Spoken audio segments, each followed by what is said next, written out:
আল্লাহর নবীর সাহাবীরা আল্লাহর নবীর জন্মদিনের রাস্তায় এরকম মিছিল করেছেন, কোন হাদিস পাওয়া যাবে?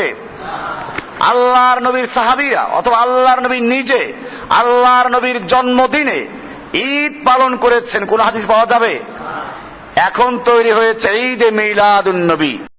এই জন্য আল্লাহ সুবহানাহু ওয়া তাআলা আল্লাহর মহব্বতের ক্ষেত্রেও এবং আল্লাহর রাসূলের মহব্বতের ক্ষেত্রেও আশেক শব্দটা কোথাও উল্লেখ করেন নাই, কারণ এটা ভুয়া, অভিনয় এবং অবাস্তব যে ভালোবাসা অথবা নষ্ট ভালোবাসা, সেই ক্ষেত্রে আরবরা ব্যবহার করে থাকে। বোঝা গেল আমাদের দেশেও যারা আশেক রাসূল বলে নিজেদের দাবি করে, তারা আসলে প্রকৃতপক্ষে আল্লাহর রাসূলের আশেক, মহব্বতকারী না, বরং তারা কি অভিনয় করে মিষ্টি খাওয়ার জন্য, মিলাদ খাওয়ার জন্য। এবারে আসুন আসল যে বিষয়টা, আল্লাহর রাসূলের মহব্বত ফি ইত্তিবাইহি, আল্লাহর রাসূলের আনুগত্য করার মধ্যে খালি ভালোবাসার দাবি করলে মহব্বত পূর্ণ হয় না, বরং আনুগত্য করার মাধ্যমে হলো আসল মহব্বত। এ সম্পর্কে কোরআনুল কারীমে আল্লাহ রাব্বুল আলামিন বলছেন সূরা আলে ইমরানের 31 নম্বর আয়াত, আল্লাহ বলছেন কুল ইন কুনতুম তুহিব্বুনাল্লাহা ফাত্তাবিউনি ইউহিব্বুকুমুল্লাহ। কুল ইন কুনতুম তুহিব্বুনাল্লাহা, হে নবী আপনি লোকদেরকে জানিয়ে দিন, আপনার উম্মতদেরকে জানিয়ে দিন, দুনিয়ার সমস্ত মানুষদেরকে জানিয়ে দিন, ইন কুনতুম তুহিব্বুনাল্লাহা, যদি তোমরা আল্লাহকে ভালোবাসতে চাও, ফাত্তাবিউনি, তাহলে তোমরা আমার আনুগত্য করো, আমার ইত্তেবা করো। এখানে বলা হয় নাই যে আমার মহব্বত যদি করো তাহলে তোমরা আল্লাহকে ভালোবাসতে চাইলে তোমরা নবীকে ভালোবাসো, ভালোবাসার দাবিদার হও, আশেকে নবী সম্মেলন করো, ঘরে ঘরে মিলাদ দাও, নবীর জন্মদিনের জশ্নের জুলুসে ঈদে মিলাদ বের করো। আল্লাহর নবীর সাহাবীরা আল্লাহর নবীর জন্মদিনের রাস্তায় এরকম মিছিল করেছেন, কোন হাদিস পাওয়া যাবে? আল্লাহর নবীর সাহাবীরা অথবা আল্লাহর নবী নিজে আল্লাহর নবীর জন্মদিনে ঈদ পালন করেছেন, কোন হাদিস পাওয়া যাবে? এখন তৈরি হয়েছে ঈদে মিলাদুন নবী। হাদিসের যতগুলো হাদিস আছে আপনি সব হাদিসের কিতাবে একটা অধ্যায়ের শিরোনাম পাবেন বাবুল ঈদাইন, দুই ঈদ সম্পর্কে, ঈদুল আযহা, ঈদুল ফিতর। আর অন্যান্য কিছু বিষয়গুলোকে ঈদ বলা হয়েছে, যেমন জুমার দিনকে ঈদ বলা হয়েছে। কিন্তু এত শব্দ উল্লেখ করার পরেও আল্লাহর নবীর জীবনের সব কিছু যেখানে হাদিসে উল্লেখ করা আছে, সেইখানে আপনারা দেখবেন, এখন আপনারা যারা বুড়া যারা আছেন তারাও দেখবেন, হয়তো আপনাদের ছোটবেলায় বা যৌবনেও শোনেন না ঈদে মিলাদুন নবী। এই কয়েক বছর ধরে ঢাকা এবং পাকিস্তানের কিছু লোকেরা এই নতুন ঈদের জন্ম দিয়েছে ঈদে মিলাদুন নবী। আল্লাহর নবী নিজে তার জীবদ্দশায় ঈদে মিলাদুন নবী উদযাপন করেছেন কিনা, সাহাবায়ে কেরাম করেছেন কিনা? আমরা হাদিস তালাশ করে দেখি যে আল্লাহর নবী কোথাও এটা করেন নাই। হ্যাঁ, একটা আবু দাউদের একটা হাদিসে আছে, আল্লাহর নবী সাল্লাল্লাহু আলাইহি ওয়াসাল্লাম বলেছেন তোমরা সোমবারে রোজা রাখো, কারণ আমি সোমবারে জন্মগ্রহণ করেছি। তাহলে রোজা রাখতে পারো সোমবারে, এ রোজা রাখে নাকি এরা? রোজা রাখার খবর নাই, যেটা আছে ওটার খবর নাই। আছে ঈদে মিলাদুন নবী। তাছাড়া এই যেই দিনটাকে ঈদে মিলাদুন নবী পালন করা হচ্ছে, রবিউল আউয়ালের 12 তারিখ, ইতিহাসের যত কিতাব, সিরাতের যত কিতাব তালাশ করে দেখবেন কেউ এটা প্রমাণ করতে পারে নাই যে এই দিনে আল্লাহ নবী জন্মগ্রহণ করেছেন। আরবি মাস যদি 29 ধরা হয় বা 30 ধরা হয় বা একটা 29 বা 30, কোনোভাবেই আল্লাহর রাসূল সাল্লাল্লাহু আলাইহি ওয়াসাল্লাম যে বছর জন্মগ্রহণ করেছেন সেই বছর সোমবারও হবে, আবার 12 রবিউল আউয়াল হবে, তা মিলানো যায় না। সোমবার ঠিক রাখলে 12 ঠিক থাকে না, 12 ঠিক থাকলে সোমবার ঠিক থাকে না।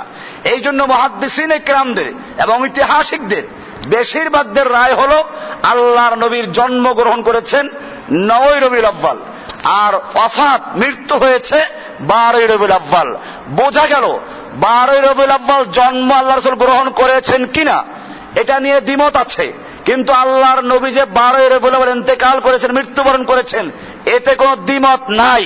তাহলে বোঝা গেল আল্লাহর নবীর মৃত্যু দিনটাকে আল্লাহর নবীর মৃত্যু দিবস যারা সর্বসম্মতিক্রমে সেই দিনটাকে ঈদে মিলাদুন নবী পালন করা মানে হচ্ছে যারা আল্লাহর নবীর দুনিয়া থেকে চলে যাওয়ায় খুশি, যারা আল্লাহর নবীর আদর্শকে ভালোবাসে না, আল্লাহর নবীর সুন্নাহকে প্রতিষ্ঠা করতে চায় না, তারাই কেবল ঈদে মিলাদুন নবী পালন করে, ঠিক কিনা? আমরা এখন প্রমাণ করব, এটা আমার দাবি। আল্লাহ বলছেন ফাত্তাবিউনি, যদি তোমরা সত্যিকার অর্থে আল্লাহকে ভালোবাসতে চাও, আল্লাহর মহব্বত চাও, তাহলে ফাত্তাবিউনি, আমার ইত্তেবা করো। ইত্তেবা মানে কি? তাবউন, তাবিউন বলা হয় আরবিতে গরুর বাছুরকে। গরুর বাছুর, গরু যেদিকে যায় তার বাছুর পিছনে পিছনে সেদিকে যায়, তার বুঝে আসুক বা না আসুক, তার জ্ঞানে ধরুক বা না ধরুক, সর্ব অবস্থায় সে তার মায়ের অনুসরণ করে। ঠিক তেমনি ভাবে আল্লাহর ভালোবাসা অর্জন করতে হলে আল্লাহ রাব্বুল আলামিন মানে ফাত্তাবিউনি, তোমার বুঝে আসুক বা না আসুক, তোমার বিবেকে ধরুক বা না ধরুক, তোমার যুক্তিতে মিলুক বা না মিলুক, আমার আল্লাহর হুকুম, আমি আল্লাহর নবীর আদর্শকে, আমার নবীর সুন্নাহকে, আমার নবীর তরিকাকে তোমাদের পালন করতে হবে। এভাবেই আল্লাহর ভালোবাসা অর্জন করা যাবে। ফাত্তাবিউনি।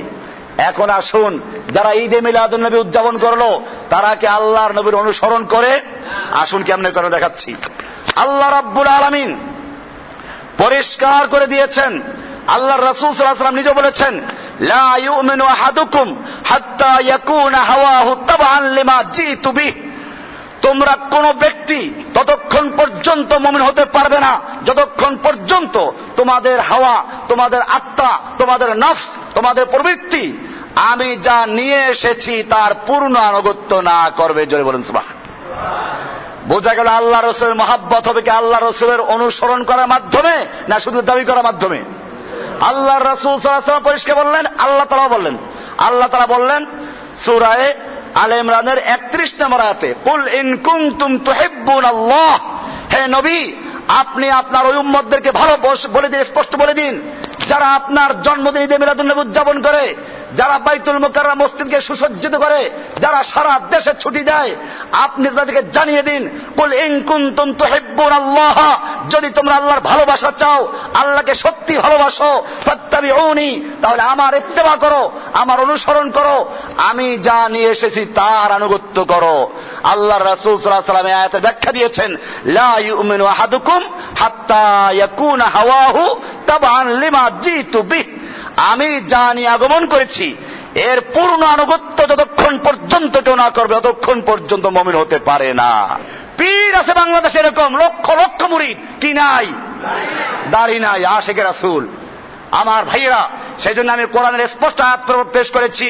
আল্লাহ তাআলা কোরআনে বলেছেন, কুল ইন কুনতুম তুহিব্বুনাল্লাহ, হে নবী আপনি আপনার উম্মতদেরকে জানিয়ে দিন, ইন কুনতুম তুহিব্বুনাল্লাহ, যদি তোমরা আল্লাহকে ভালোবাসতে চাও, আল্লাহর ভালোবাসা পেতে চাও, ফাত্তাবিউনি, তাহলে তোমরা আমার ইত্তেবা করো, আমার অনুসরণ করো। আমরা কি আল্লাহ রাসূলকে মহব্বত করব রাসূলের হুকুম অনুসরণ করে, না খালি মুখে মুখে দাবি করে? আল্লাহ রাসূল বলেছেন তোমরা দ্বীন শিক্ষা করো, নিজের সন্তানদেরকে দ্বীন শিখাও। আমরা নিজের সন্তানকে দ্বীন শিখাবো না, নিজের সন্তানকে পড়াবো ইংলিশ মিডিয়াম স্কুলে অথবা কুফফাদের স্কুলে, যেখানে মেয়েদেরকে এখন কি করে একটা ঘাগরি পড়ায়, রিক্সা উঠলে পরে কাপড় উঠে যায়, উলঙ্গ করে মেয়েদেরকে স্কুলে দেওয়া হচ্ছে। আজকে মেয়েদেরকে এরপরে খ্রিস্টানরা ওই স্কুলে খামাকাজি করে বার্থডে না থাকে, জন্মদিবস না থাকে, তবুও জিজ্ঞেস করে আজকে তোমাদের কারো জন্মদিন আছে? একজনকে আছে, আমি তোমাদের সবাইকে চকলেট খাওয়াচ্ছি। এইভাবে মুসলমান সমাজে এই ইহুদি খ্রিস্টানদের কালচার ঢুকিয়ে দেওয়ার জন্য, এভাবে ইহুদি খ্রিস্টানদের তরিকা ঢুকাবার জন্য, ইহুদি খ্রিস্টানদের পোশাক ঢুকাবার জন্য কাজ চলছে। আর মুসলমান সন্তানদেরকে দাবি করে আমরা মুসলমান, ছেলেদেরকে পড়াই ইংলিশ ওই খ্রিস্টানদের স্কুলে, ছেলেদেরকে পড়ায় ওই ড্যাম নটরি কোথায়, যেখানে ঢুকলেই দেখে খ্রিস্টানদের কি, খ্রিস্টানদের সবকিছু ওখানে আছে, ঢুকলেই দেখে ঈসা আলাইহিস সালাম দাঁড়িয়ে আছে, ওনার বাচ্চা কোলে মারিয়াম দাঁড়িয়ে আছে। এরকম বিভিন্ন জিনিস দেখে মুসলমানদের ঈমান আকীদা নষ্ট করার চক্রান্ত চলছে। এই সবগুলো করে আবার দাবি করে নবীর কি। এই জন্য আমি বলেছি, যদি সত্যিকার আশিক হও, আমাদের উচিত আমরা কারোকে তিরস্কার করার জন্য না, নিজেদের জন্য আমরা আমল করব। আমরা আমাদের জীবনে প্রত্যেকটা কাজে কাজে আল্লাহর নবীর সুন্নাহকে অনুসরণ করবো, ঠিক কিনা? আমাদের সব জায়গায় উল্টা। আল্লাহ নবী বলেছেন ডান বাম, ডান দিয়ে কাজ শুরু করো, আমরা করি লেফট রাইট, লেফট রাইট করেন। এগুলো আমার এই বইতে আছে, বই নিয়ে যাবেন। আজকে আজকে পর্যাপ্ত বই আছে, এই বইগুলো কিনবেন। 2টা বই বের হয়েছে, এর মধ্যে সবগুলো আছে এই কথা। এই ডান বাম এই সমস্ত, তারপরে এতক্ষণ যা বয়ান করলাম আল্লাহর বিধান, এই চুরি করা বিধান, জেনা ব্যভিচারের বিধান, সম্পত্তির বিধান, সুদের বিধান, সুদ সম্পর্কে স্পষ্ট অনেক লম্বা লেখা আছে। এই জন্য এগুলো পড়বেন, পড়ে তারপরে আল্লাহর বিধানকে জানবেন। এই বইগুলো কোনো খাজা হওয়ার কেসা লেখা না, পীরের কেসা না, বাবা দান পীর, দাদা দান পীর, নানা দান পীর, 14 গোষ্ঠী পীর, এই কেসা দিয়ে বই লেখা হয় নাই। এই বইগুলো কোরআন এবং হাদিসের আলোকে পুরা দলিল সহকারে এই বইগুলো পড়বেন। এরপরে এই নিজের ঈমান অর্জন যাচাই করবেন, আল্লাহর কাছে যেন একজন মুমিন হিসেবে উঠা যায়। আল্লাহ তাআলা আমাদের সে তৌফিক দান করুন, আমিন।